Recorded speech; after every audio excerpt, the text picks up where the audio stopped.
Hello বন্ধুরা, welcome to my channel. আর আমি Victor. আশা করছি আপনারা সকলেই ভালো আছেন, আর আমিও ভালো আছি। আজ আমি চলে এসেছি তারাপীঠ মায়ের পুজো দিতে। আমি তো পুজো দিয়েছি, আর সেই সাথে আপনাদের আমার চোখে তারা মায়ের দর্শন করাবো। তার আগে যারা যারা আমার এই ভিডিওটি নতুন দেখছেন, অবশ্যই সাবস্ক্রাইব করে পাশে থাকা বেল আইকনটি প্রেস করে দেবেন। এতে করে আমার পরবর্তী ভিডিওর নোটিফিকেশনটি আপনারা সবার আগে পেয়ে যাবেন। আর লাইক, কমেন্ট, শেয়ার করতে ভুলবেন না।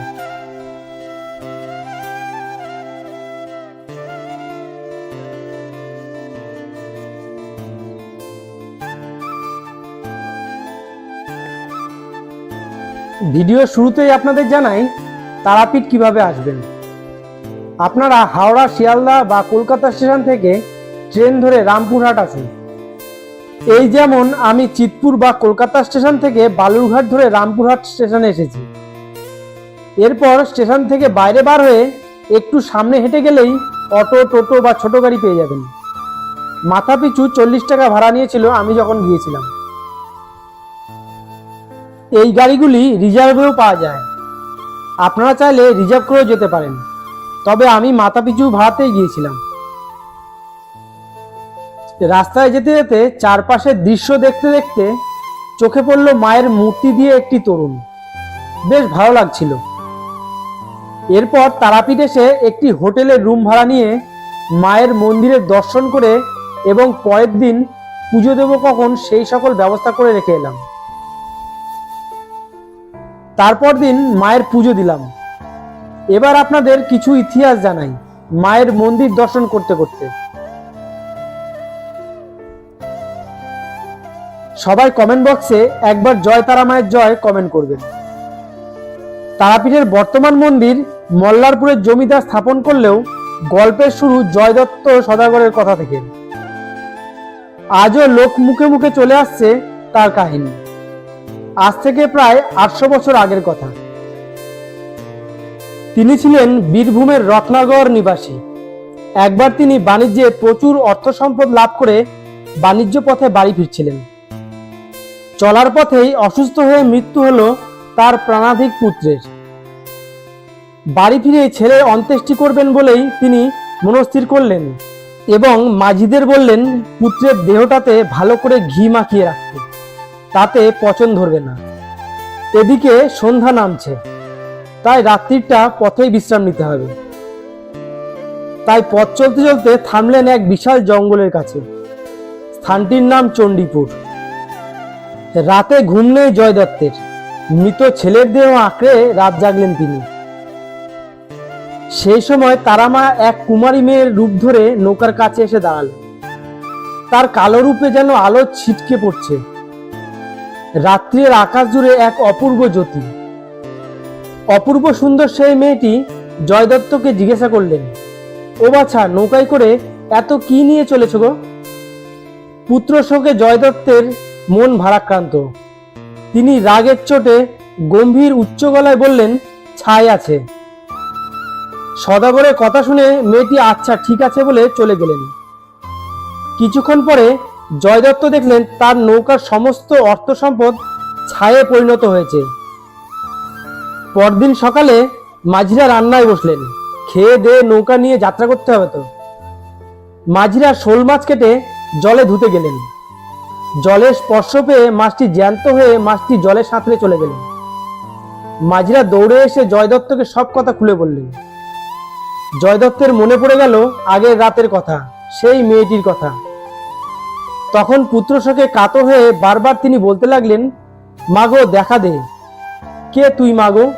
আমাকে এমন পরীক্ষা করে গেলি? আমাকে ক্ষমা কর মাগো, আমার সন্তানকে বাঁচিয়ে দে। সেই দিন রাতেই স্বপ্নের মধ্যে ফিরে এলেন সেই মেয়েটি। তাকে দেখে জয়দত্ত বললেন, পুত্র মল ধনদাই কিসে লাগিয়া কুমারী মেয়ে রূপী তারা মা। তাকে বললেন, ভবানী বলেন সাধুনা হও, কাতর প্রাতে উঠি পাবে ধননৌকার ভিতর। সেই সঙ্গে তারামা তাকে বললেন, কুণ্ডের জল ছেলের গায়ে ছড়াইলেই সে বেঁচে উঠবে। সকালে জয়দত্ত তার হারানো সম্পদ ফিরে পেলেন এবং বৈশিষ্ট্য কুণ্ডের জল ছেলের গায়ে ছিটাতেই ছেলে তারা তারা বলে বেঁচে উঠলেন। ছেলের মুখে তারা নাম শুনেই জয় দত্ত বুঝতে পারলেন দেবী আবার অলৌকিক কৃপার কথা। পুত্রকে ফিরে পাওয়ার আনন্দে তিনি সারাদিন বসে তারা মায়ের জপ করতে লাগলেন। রাতে আবার দেবী তাকে স্বপ্নে দর্শন দিলেন। তাকে আদেশ করে বললেন, এই জঙ্গলের মধ্যে একটা শ্বেতশিমুল গাছের নিচে একটা শিলা বিগ্রহ রয়েছে। সেই বিগ্রহ একটা মন্দিরে প্রতিষ্ঠা করে তার পূজা করার ব্যবস্থা করতে। আমি হলাম উগ্রতারা, জঙ্গলের মধ্যে শ্মশানেই আমার বাস। পরদিন সকালে লোকজন নিয়ে সেই বিশাল জঙ্গলের মধ্যে খুঁজে খুঁজে সেই শ্বেতশিমুল গাছের নিচে শিলা বিগ্রহটা আবিষ্কার করলেন জয় দত্ত। কাছেই পেলেন চন্দ্রচূড় শিবের মূর্তি।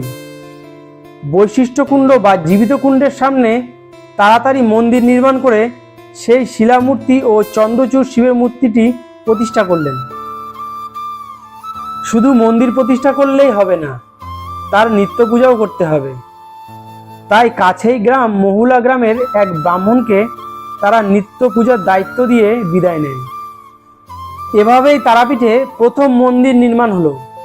শুরু হয় মায়ের ভোগ। কিন্তু তার আগে থেকেই এই স্থান তারা মায়ের বিরাজ ক্ষেত্র। পুরাণেও এই স্থানের মায়ের বর্ণনা মেলে। এখানকার সিদ্ধ শ্মশানে বহু সাধুসন্ত সিদ্ধিলাভ করেছেন। পুরাণে দক্ষযজ্ঞের কাহিনী আমরা জানি। প্রতিনিন্দা সহ্য করতে না পেরে দক্ষযজ্ঞে আত্ম আহুতি দেন দেবী সতী। সেই কথা শুনে শিব সতীর দেহ নিয়ে সব কিছু লণ্ডভণ্ড করতে শুরু করেন। শিবকে থামাতে বিষ্ণু চার চক্র দিয়ে সতীর দেহ খণ্ড বিখণ্ড করে। সেই দেহখণ্ডগুলি বিভিন্ন জায়গায় ছড়িয়ে পড়ে এবং সেখানে এক একটি সতীপীঠ গড়ে ওঠে। সতীর ঊর্ধ্বনয়ন তারা বা প্রজ্ঞানয়ন পড়েছিল তারাপীঠে, সেই শ্বেতশিমুল গাছের নিচে। পুরাণের কাহিনী থেকে আরও জানা যায়, সতীহারা শিব দেবীকে কামনা করে এখানে এসে সাধনা করেছিলেন। 3 লক্ষ জপ করেছিলেন। তার সাধনায় তুষ্ট হয়ে তারা বলেছিলেন তিনি আবার উমারূপে তার কাছে স্ত্রী রূপে যাবেন। আরও জানা যায়, মহামুনি বৈশিষ্ট্য বিষ্ণুর দ্বারা অদৃষ্ট হয়ে এখানে এসে সাধনা করেছিলেন সেই শ্বেতশিমুল তলায়। এই শ্বেতশিমুল গাছের নিচে বসে তিনিও 3 লক্ষ বার জপ করেছিলেন। তিনি সাধনা লাভ করেছিলেন আশ্বিন মাসের কোজাগরী শুক্লা চতুর্দশীতে। আরও আশ্চর্য হলো, জয় দত্ত মন্দির প্রতিষ্ঠা করেন প্রথম যেদিন দেবীর পূজা করা হয়েছিল, সেদিনটাও ছিল আশ্বিন মাসের কোজাগরী শুক্লা চতুর্দশী। আজও তারা মায়ের এই বিশেষ দিনে দেবীর ধুমধাম করে পূজার ব্যবস্থা করা হয়। কেন এখানকার দেবী তারা নামে পরিচিত হলো, তাই নিয়ে কেন এখানকার দেবী তারা নামে পরিচিত হলো তাই নিয়েও আছে পুরাণে এক কাহিনী। সমুদ্র মন্থনে ওঠা বিষ পান করে শিব হয়ে ওঠে নীলকণ্ঠ। বিষে জর্জরিত তিনি। সেই যন্ত্রণা থেকে কিভাবে তিনি মুক্তি পাবেন, সব দেবদেবতা তারার কাছে গিয়ে বললেন শিবকে গরল মুক্ত করতে। দেবী তারা তখন শিবকে আপন সন্তানের মতো কোলে নিয়ে আপন স্তন থেকে অমৃত পান করাতে থাকলেন। সেই অমৃত পান করে শিবের বিষ জ্বালা দূর হলো। সেই থেকে দেবীর নাম হলো দেবী তারিণী। তিনি শিবকে তারণ করেছিলেন, এই বিশ্বকে তিনি তারণ করেন। তাই তারিণী থেকে তার নামের সৃষ্টি পুরাণ থেকে।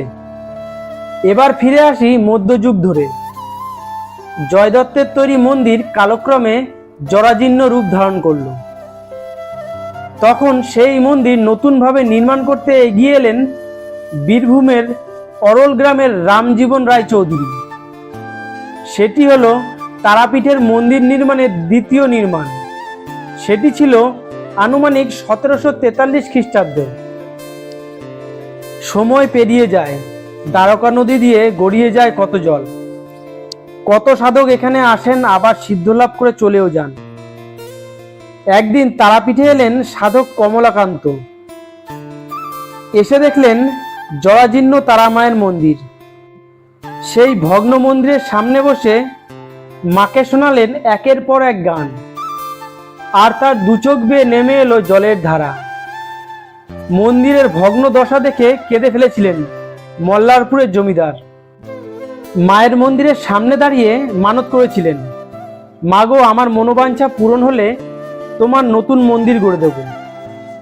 তারা মা তার মনোবাঞ্ছা পূরণ করেছিলেন। তারপরই জগন্নাথ রায় তারা মায়ের মন্দির সংস্কার করে দেন। সেটি হলো 1818 খ্রিস্টাব্দ 15ই এপ্রিল। মন্দির নির্মাণের পাশাপাশি তৈরি হলো নতুন করে চন্দ্রচূড় শিব মন্দির। বন্ধুরা, এমনই সব অলৌকিক ইতিহাস আছে এই তারাপীঠ মন্দির নিয়ে। বহু যুগ যুগ ধরে চলে আসছে এই সকল কাহিনী, যা কিছুটা পুরাণেও আছে। তাছাড়াও পুরাণের কাহিনী ও অলৌকিক কাহিনীর ওপরে আছে মানুষের ভক্তি আর বিশ্বাস। তাই সব মিলিয়ে তারাপীঠের কাহিনীও তারা মায়ের মন্দিরের সব মিলিয়ে একাকার হয়ে আছে। তাই ভক্তিরই বিশ্বাসী এখানে শেষ কথা। বন্ধুরা, এই ছিল আমার আজকের ভিডিওটি কেমন লাগলো সেটা অবশ্যই কমেন্ট বক্সে কমেন্ট করে জানাবেন। আর যদি আমার ভিডিও ভালো লেগে থাকে তাহলে অবশ্যই একটি লাইক করবেন। আর যারা আমার এই ভিডিওটি প্রথম দেখছেন তারা অবশ্যই চ্যানেলটি সাবস্ক্রাইব করে পাশে থাকা বেল আইকনটি প্রেস করে দেবেন, যাতে করে আমার পরবর্তী ভিডিওর নোটিফিকেশনটি আপনারা সবার আগে পেয়ে যাবেন। দেখা হবে আবার একটি নতুন ভিডিও নিয়ে।